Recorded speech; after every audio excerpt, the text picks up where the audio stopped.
ouvintes da Rádio Uva. Eu sou o Matheus Carvalho e começa agora mais um Diz Aí. Hoje vamos falar sobre os desafios e as transformações na mobilidade urbana. E por isso chamamos o professor Carlos Eduardo Canejo, que é professor dos cursos de Engenharia Civil e Ambiental aqui na Veiga, além também de ser coordenador do Núcleo de Negócios e do Núcleo de Sustentabilidade da pós-graduação. Olá, Carlos, é um prazer recebê-lo aqui no nosso estúdio. Seja muito bem-vindo. Obrigado, Matheus. Boa tarde. Então vamos começar falando um pouquinho sobre os enfrentamentos diários que muitos brasileiros encaram todos os dias para se locomover na cidade. A gente sabe que a gente depende diariamente aí da mobilidade urbana, seja no trajeto de casa para o trabalho ou do trabalho para casa, enfim. Em grandes centros urbanos, esse percurso tem sido um grande problema para a maioria das pessoas, né? Tem gente aí que leva quase 3 horas só nesses trajetos. Eu queria saber, em relação às vias de circulação, a sinalização e a atual configuração do trânsito nas grandes cidades, que aspectos deveriam ser melhorados ou mesmo implantados para melhorar a locomoção das pessoas? Matheus, não resta a menor dúvida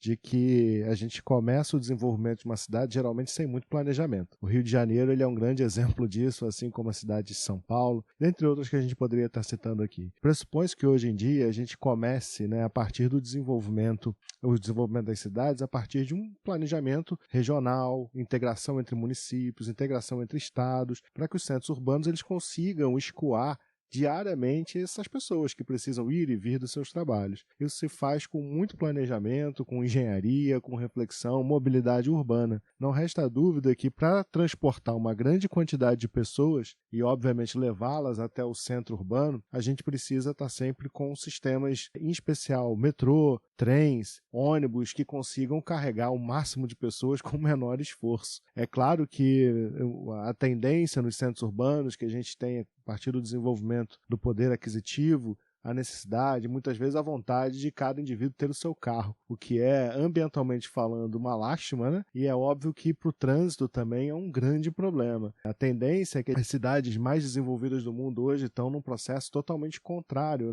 A redução do número de automóveis exatamente para valorizar o uso do transporte público. A questão é, esse transporte público ele tem qualidade o suficiente para comportar essa vazão, esse volume? Em cidades já consolidadas é muito difícil você fazer grandes mudanças. Como é que você vai parar o centro do Rio de Janeiro para fazer uma grande obra? As obras do VLT mostraram um desgaste muito grande para a população. Mas é algo que sim, precisa ser enfrentado. É necessário que se faça um replanejamento urbano, inserindo realmente um maior número de mobilidades possíveis e conexões possíveis entre trens, metrôs, agora até patinete, bicicleta, para que a gente reduza na sua essência a quantidade de carros e assim que a gente possa reduzir também o problema com o trânsito nos grandes centros. Você falou agora da quantidade de carros.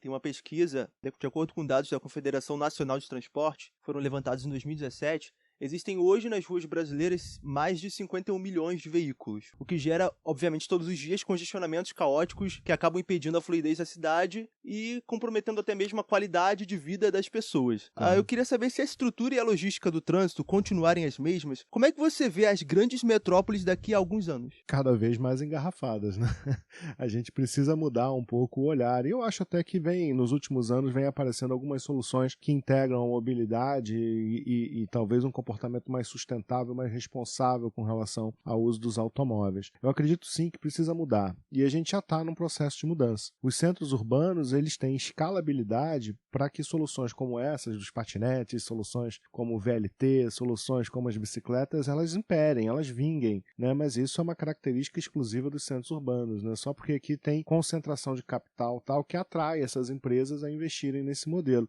Mas também é uma coisa a se questionar um pouco. Esses patinetes mesmo que vendem a ideia de uma grande mobilidade, as pessoas acabam deixando no meio da rua, no final do dia você tem um exército de carros e motos e vans que passam recolhendo esses patinetes para levar para manutenção, recarga, etc. Ou seja, a gente tem uma pegada ecológica menor realmente com o uso do dia a dia do cidadão, mas acaba que para a própria manutenção do sistema você continua extremamente dependente da queima de carbono e também dos carros para fazer com que isso aconteça. Bom, vamos mudar um pouquinho nosso tópico, vamos falar sobre acessibilidade, né? Uhum. Quando a gente fala em acessibilidade, o nosso objetivo é direcionar os nossos olhares e projetos a públicos que são portadores de algum tipo de deficiência, né? Uhum. Seja ela visual, auditiva, enfim. Qual é a sua percepção em relação às iniciativas urbanas voltadas para esses grupos?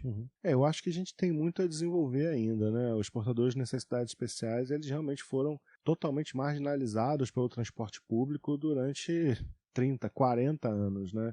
Também se vê algum esforço agora com ônibus mais acessíveis, o metrô, né, sempre colocando nas suas estações elevadores que fornecem maior trafegabilidade para pessoas que têm problemas de locomoção. Eu acho que isso é uma questão a ser ainda muito expandida.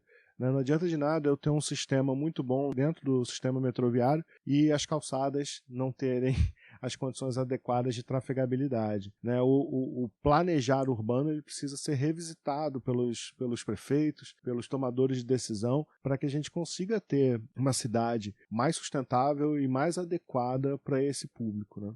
Hoje a gente pensa cada vez mais na questão da sustentabilidade, né, do equilíbrio ecológico. Inclusive, como você falou, a gente vê alguns transportes que já aderem a um funcionamento baseado em energia elétrica, que é o caso dos patinetes elétricos. Também tem o VLT, que tem o seu funcionamento baseado na energia magnética. E o que eu queria saber é, na sua visão, qual é a importância dessa ideia e de que maneira ela impacta na vida das pessoas?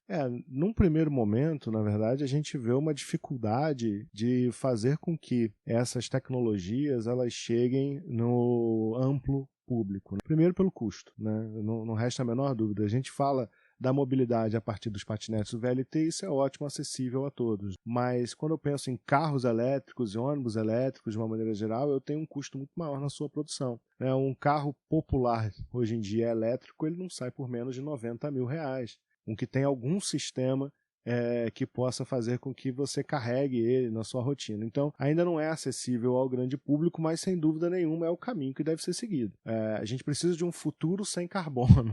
A gente precisa reduzir a nossa pegada ecológica através do uso, sim, de automóveis, de ônibus, de VLTs que usem como principal fonte de combustível energia solar, energia eólica, tudo isso pode ser transferido de forma a mover biocombustíveis, biogás oriundo de resíduos, de aterros sanitários, tudo isso pode e deve ser insumo e combustível para a mobilidade urbana no futuro. A gente tem tecnologia não falta. A gente tem tecnologia o suficiente para fazer com que isso se torne uma realidade. A principal questão é tornar isso cada vez mais acessível. Mas é um desafio muito grande. A indústria do petróleo, se você parar para pensar, ela tem tantos segmentos, tantos braços, ela é tão grande, ela está tão bem montada que a escalabilidade para a produção do óleo ela ainda é muito maior do que as fontes alternativas de energia. Isso é um processo de desconstrução, né? A gente já fala de carro elétrico há pelo menos 40 anos.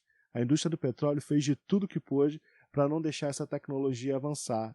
Felizmente, nos últimos anos, a gente conseguiu ver isso se reproduzir cada vez mais pela indústria e a própria indústria querendo comprar essa ideia e comercializar carros que, na verdade, têm um grande diferencial em função da sua baixa pegada ecológica. Isso é uma tendência mundial, então essa tendência está mudando a percepção do cliente que hoje investe sim em soluções mais sustentáveis para a sua mobilidade, porque tem mais consciência com relação ao futuro, ao que ele pode fazer. Uma pequena mudança de comportamento gera um impacto muito grande para o planeta. E aí a gente enxerga isso, né, tomando uma proporção cada vez maior, a população aderindo a essa ideia cada vez mais, e a gente olha com esperança, se assim pode dizer, essa mudança de cultura e, consequentemente, uma mobilidade mais sustentável nos centros urbanos. Mas é claro que isso não tem como acontecer se não houver um replanejamento, né, urbano a partir dessas novas necessidades que estão muito associadas ao futuro de todos nós.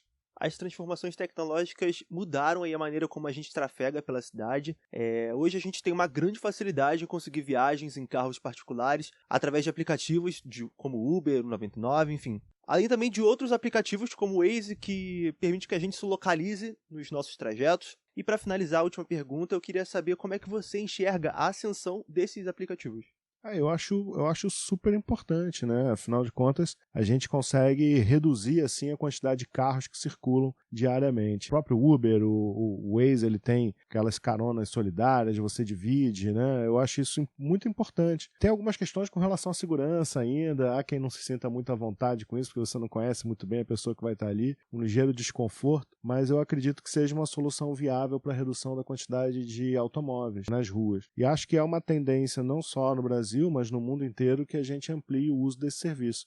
Afinal de contas, é um conforto maior, né? Muito maior do que você pegar um trem lotado, do que você pegar um ônibus lotado, um metrô lotado no seu dia a dia. Eu olho com bons olhos como a tecnologia ela possibilitou uma redução de custos muito significativa. Eu acredito que isso não só seja uma tendência, mas já uma realidade para todos nós que fazemos uso do serviço. Carlos, muito obrigado pela sua presença.